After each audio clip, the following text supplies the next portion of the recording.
Hello friends, welcome to Rupalavanya Swaralahari channel. ఈ ఛానల్లో మీరు వింటున్న కథ నా డెవిల్ గాడితో రొమాన్స్. ఈ స్టోరీలో ఈ ఫోర్త్ భాగం వినబోయే ముందు ప్రీవియస్ భాగాలు మిస్ చేసిన వాళ్ళు ఎవరైనా ఉంటే ముందు అవి వినండి. అలాగే ఫస్ట్ టైం ఛానల్ చూస్తున్న వాళ్ళు ప్లీజ్ లైక్ చేసి షేర్ చేసి సబ్స్క్రైబ్ చేసుకోండి. ఇంకా స్టోరీలోకి వెళదాం. పైకి నవ్వుతూ ఉన్న ఆ నవ్వు వెనుక ఏదో చెప్పలేని బాధ ఉంది అనిపిస్తుంది. చేసే అల్లరికి మాట్లాడే మాటలకి ఆ బాధ ఎవరికీ కనిపించకపోవచ్చు. కానీ కళ్ళల్లోకి చూసినప్పుడల్లా తెలుస్తూ ఉంటే ఎన్నోసార్లు అడిగాడు కూడా, కానీ ఏమీ లేదు అనే చెప్పేది. ఆలోచన నుంచి బయటకు వచ్చి ఎన్నిసార్లు చెప్పాను ఆ గారు వద్దు అని అంటూనే మెల్లిగా నడుస్తూ వస్తుంటే మళ్ళీ గుండె వేగం పెరిగిపోతుంది మాయాకి.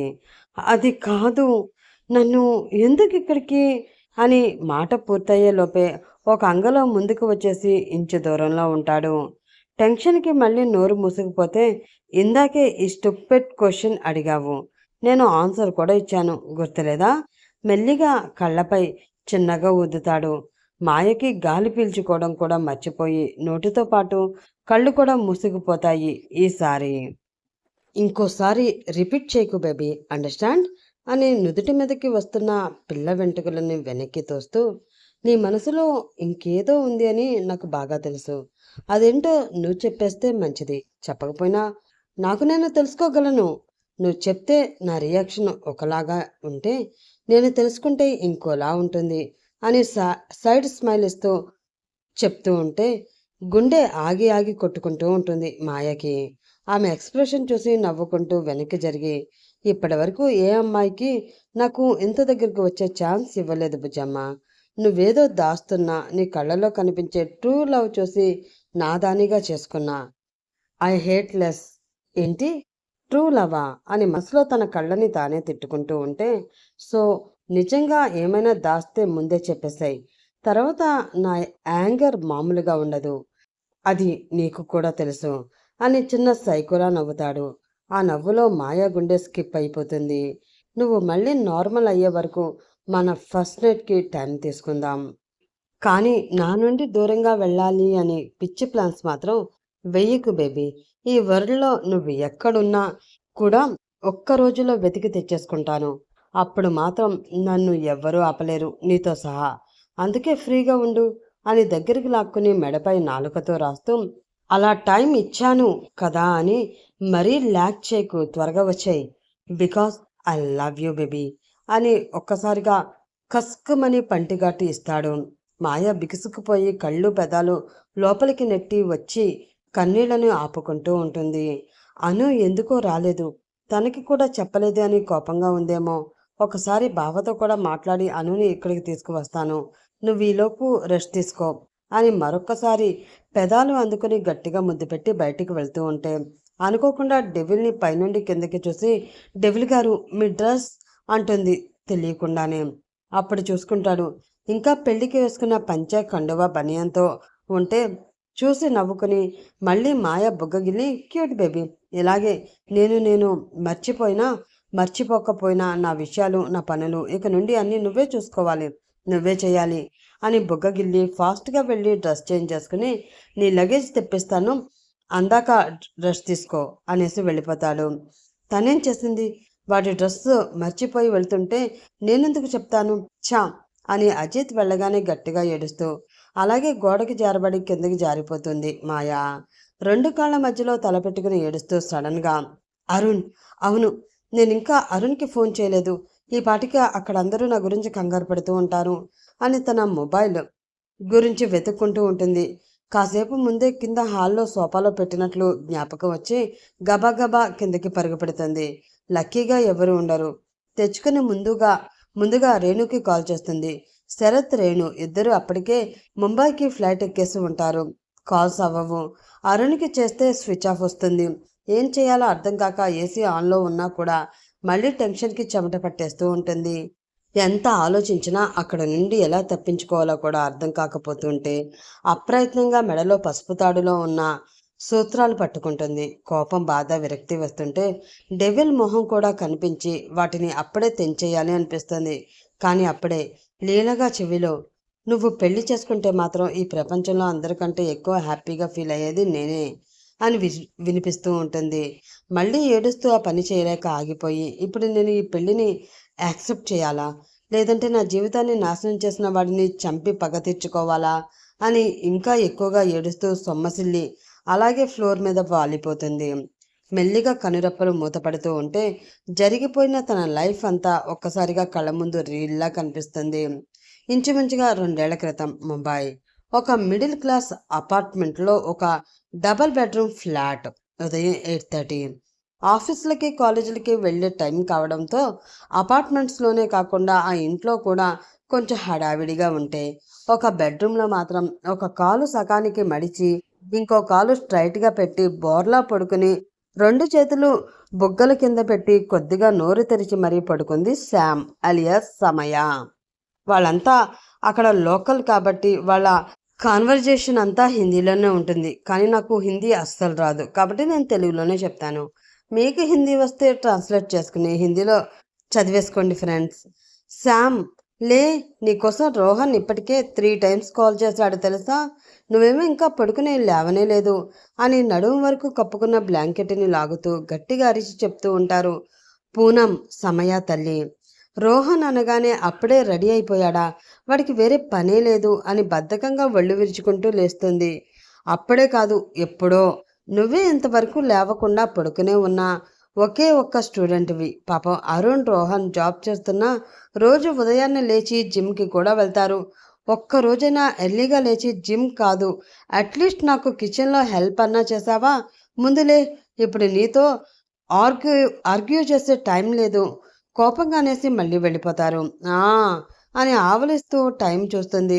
8:40. అమ్మో, ఇంకా లేట్ అయితే రోహన్ డ్రాప్ చేయకుండానే వదిలేసి వెళ్ళిపోతాడు. ఇప్పుడు క్యాబ్లో ట్రాఫిక్లో ఇరుక్కుంటూ వెళ్ళాలి అని కంగారుగా లేచి రెడీ అయ్యి టిఫిన్ కూడా ఫాస్ట్గా తినేస్తుంది. శామ్ అని బయట నుండి రోహన్ అరుపు వినిపించగానే మమ్మా, భయ్యా, బాయ్ అని అరుచుకుంటూ కాలేజ్ బ్యాగ్ పట్టుకుని పరుగు పెడుతుంది శామ్.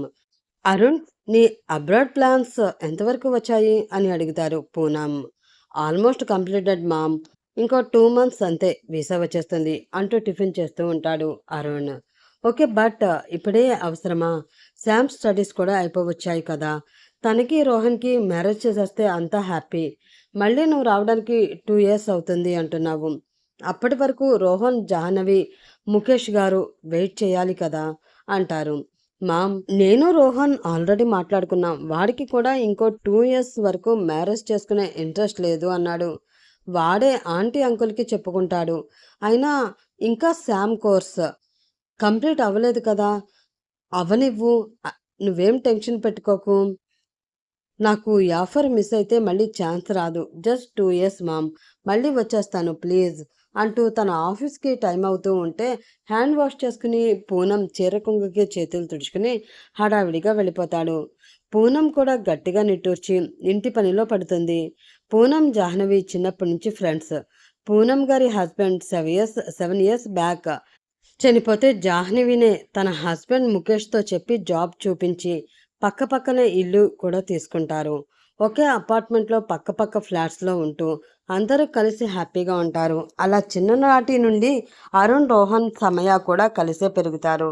రోహన్ ఫ్యామిలీకి తన కంటే కూడా అందరికంటే చిన్నది అయిన సమయ అంటేనే ఎక్కువ ఇష్టం. అందుకే సమయ వాళ్ళింటి కోడలు కావాలని ముందే అడిగేశారు.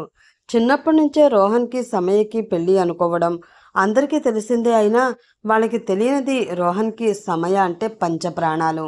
కానీ సమయ ఇంకా స్టడీస్లో ఉంది అని ప్రపోజ్ చేయడు. అరుణ్, రోహన్ స్టడీస్ కంప్లీట్ అయ్యి ఇద్దరు వేరు కంపెనీలలో సాఫ్ట్వేర్ జాబ్స్ చేస్తూ ఉంటారు.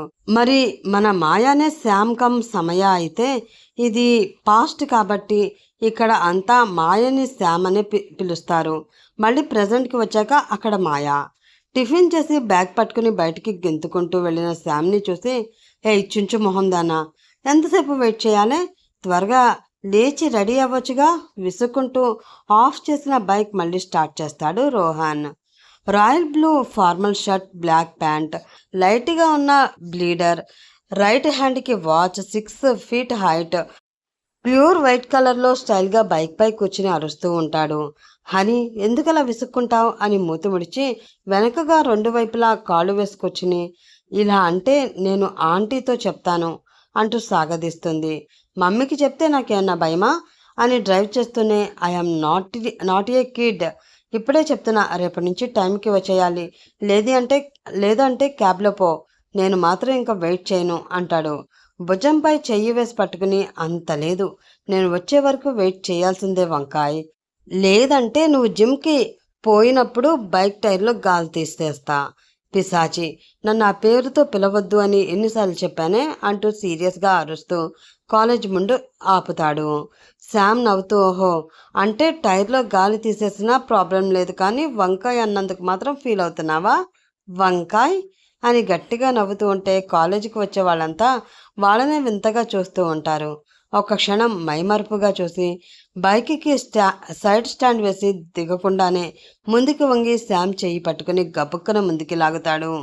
ఇద్దరికి జస్ట్ 2 ఇంచెస్లో డిస్టెన్స్ మాత్రమే ఉంటే అలా లాగుతాడు అని ఎక్స్పెక్ట్ చేయక కంగారుగా చూస్తుంది. అప్పటికే రోహన్ కూడా శామ్ కళ్ళలోకి చూస్తూ ఉంటాడు. మళ్ళీ వెంటనే కుడి చెయ్యి వెనక్కి మడిచి ఇంకొంచెం ముందుకు లాగి చాలా స్లోగా, చెప్పు, మళ్ళీ ఎప్పుడైనా అలా పిలుస్తావా అంటాడు. చెయ్యి నొప్పి వస్తుంటే తల అడ్డంగా ఊపుతూ కళ్ళు టపటపా కొడుతూ, లేదు హనీ అనే పిలుస్తాలే, చెయ్యి వదులు, చాలా నొప్పిగా ఉంది అంటూ మూతి ముందుకు తెస్తుంది. అది అలారా దారికి, సాయంత్రం షార్ప్ 6, లేట్ అయితే వెళ్ళిపోతాను అని చిన్నగా సైడ్ స్మైల్ చేసి చెయ్యి వదులుతాడు. బండ విధవా అంటూ చెయ్యి నొక్కుంటూ బైక్ టర్న్ చేసి వెళ్తూ ఉంటే ఈసారి ఇంకా గట్టిగా, పోరా వంకాయిగా అని అరుస్తుంది. వినిపించినా మరీ వెనక్కి చూడకుండా వెళ్తూ నవ్వుకుంటూ ఉంటాడు రోహన్. అల్లరి రాక్షసి, అబ్బా ఆ మూతేంటే బాబు అంత ముద్దుగా పెడుతున్నావు అని లెఫ్ట్ హ్యాండ్తో చెస్ట్ మీద రాసుకుంటూ, ఎంత త్వరగా నీకు ప్రపోజ్ చేసేస్తే అంత మంచిదే, నీ పక్కనే ఉంటూ మళ్ళీ దూరంగా ఉండాలి అంటే ఎంత కష్టంగా ఉందో నా బుల్లి బుజ్జమ్మ అని సిగ్గుపడుతూ శ్యామ్ ఆలోచనలోనే ఆఫీస్కి వెళ్ళిపోతాడు రోహన్. కాలేజీ గేట్ దాటి క్యాంపస్లోకి అడుగు పెట్టగానే ఎదురుగా ఉన్న సిమెంట్ బెంచ్పై తన ఫ్రెండ్స్ రీతు రేణు మాట్లాడుకుంటూ, కాదు పోట్లాడుకుంటూ కనిపిస్తారు. వాళ్ళని శామ్నే కాదు, కాలేజీలోకి ఎంటర్ అవుతున్న మిగతా స్టూడెంట్స్ కూడా చూసి నవ్వుకుంటూ ఉంటారు. దేనికోసం అలా కొట్టుకుంటున్నారబ్బా అని ముందుకు వెళ్తే, నేను చెప్తాను అని రీతు, కాదు నేను చెప్పేది విను అని రేణు చేతులతో చిన్నగా కొట్టుకుంటూ ఉంటారు. అది చూసి నవ్వుతూ, రీతు ఆపండి, అందరూ మిమ్మల్ని చూస్తుంటే ఈ గొడవ ఏంటి అంటుంది శామ్. వచ్చేసావా అని ఇద్దరు డల్గా మొహాలు మాడిస్తే, నేనొస్తే మీ ఇద్దరికి ఏమైందే అంటుంది శామ్. ఇప్పటి వరకు మాకు ఏం మాట్లాడుకోవడానికి టైం లేక నేను చెప్తానంటే నేనే చెప్తాను అని కొట్టుకుంటున్నాం. ఇంకా నువ్వు వచ్చేస్తే నాకేం ఛాన్స్ ఉంటుంది, వాగుడుకాయలా మాట్లాడి మాకు మాట్లాడే ఛాన్స్ని ఇవ్వవు కదా అంటారు. ఆ మాటకి చిన్నగా నవ్వుతూ, అదా మీ ప్రాబ్లం, బ్రేక్ టైంలో మాట్లాడండి, ఇప్పుడైతే నేను మాట్లాడే టైం కూడా లేదు, it's already class time, let's go అంటుంది. అమ్మో, అప్పుడే మనం వచ్చి గంట అయిందా అని లేస్తూ వచ్చా, నేను అనుకుని ఆఖరికి ఇద్దరం మాట్లాడుకోనే లేదు అనుకుని ఉసూరుమంటూ నడుస్తుంటారు.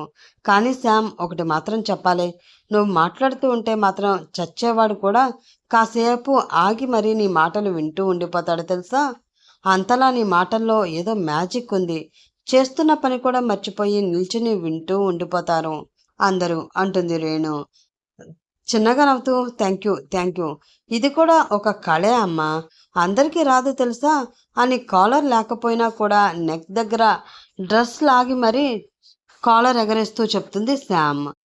క్లాస్ రూమ్ వచ్చేసరికి రీతు శ్యామ్ ఒక క్లాస్లోకి వెళ్తే రేణు మాత్రం వేరే బిల్డింగ్ బ్లాక్లోకి వెళుతుంది. క్లాస్లో టాప్ 5లో ఉండే స్టూడెంట్గా, ఫ్రెండ్స్కి బెస్ట్ ఫ్రెండ్లా, ఇంట్లో ముద్దులు కూతురుగా, జాహ్నవి వాళ్ళకి అల్లరి అమ్మాయిగా, రోహన్కి తను ప్రేమించే ప్రాణంలా, అందరికీ నచ్చేలా ఉంటుంది శ్యామ్. తన లైఫ్ చాలా సంతోషంగా ఉంటుంది. కానీ అలాంటి అమ్మాయి జీవితంలో ఏం జరిగింది? నవ్వుతూ నవ్విస్తూ చలాకీగా ఉన్న శ్యామ్ ఈనాడు చంపే వరకు ఎందుకు వచ్చింది? ముంబైలో ఉండే శ్యామ్ హైదరాబాద్లో ఉండే డెవిల్కి ఎలా పరిచయం? తెలుసుకోవాలంటే ముందు రూపా గారు చెప్పే స్టోరీ మీకోసం నేను చదివి వినిపిస్తూ ఉంటాను, మీరు విని తెలుసుకోండి. అలాగే ఈ స్టోరీ నచ్చితే ప్లీజ్ లైక్ చేసి, షేర్ చేసి, సబ్స్క్రైబ్ చేసుకుని మీ సపోర్ట్ ఛానల్కి అందించండి. ఇంకా రేపటి ఎపిసోడ్లో మళ్ళీ కలుసుకుందాం. అప్పటి వరకు bye bye friends, have a nice day.